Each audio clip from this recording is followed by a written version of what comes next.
नमस्कार। प्रादेशिक मौसम केंद्र नई दिल्ली द्वारा दिल्ली एनसीआर के किसानों के लिए मौसम आधारित कृषि सलाह इस प्रकार है।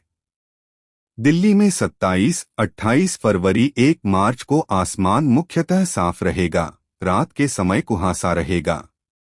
27 फरवरी को सामान्य रूप से बादल छा जाएंगे। दिल्ली में अगले 24 घंटों के दौरान न्यूनतम तापमान में कोई बड़ा बदलाव नहीं होगा। दिल्ली में आज अधिकतम तापमान 30 से 32 डिग्री सेल्सियस तक रहने का अनुमान है। अगले 2 दिनों के दौरान अधिकतम तापमान में कोई बड़ा बदलाव नहीं होने की संभावना है। मौसम के पूर्वानुमान को देखते हुए किसानों को सलाह दी जाती है कि तापमान बढ़ने की संभावना को देखते हुए किसानों को सलाह है कि खड़ी फसलों तथा सब्जियों में आवश्यकतानुसार हल्की सिंचाई करें।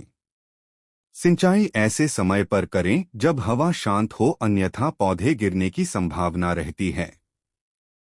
इस मौसम में मूंग और उड़द की फसलों की मार्च में बुवाई हेतु किसान किसी प्रमाणित स्रोत से उन्नत बीजों का संग्रह करें।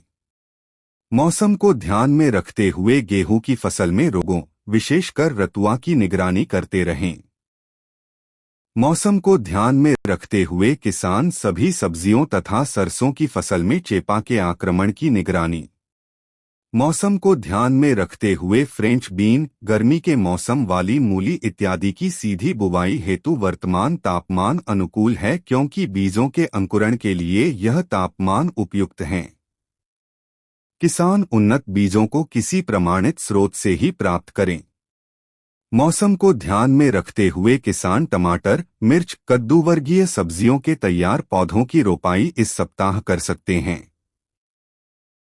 इस मौसम में प्याज की समय से बोई गई फसल में थ्रिप्स के आक्रमण की निरंतर निगरानी करते रहें।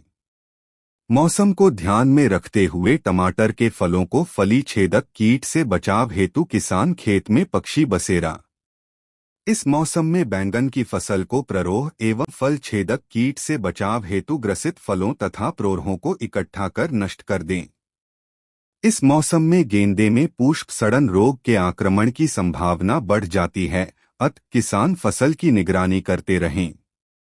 कृपया लाइक, शेयर और सब्सक्राइब करें। धन्यवाद।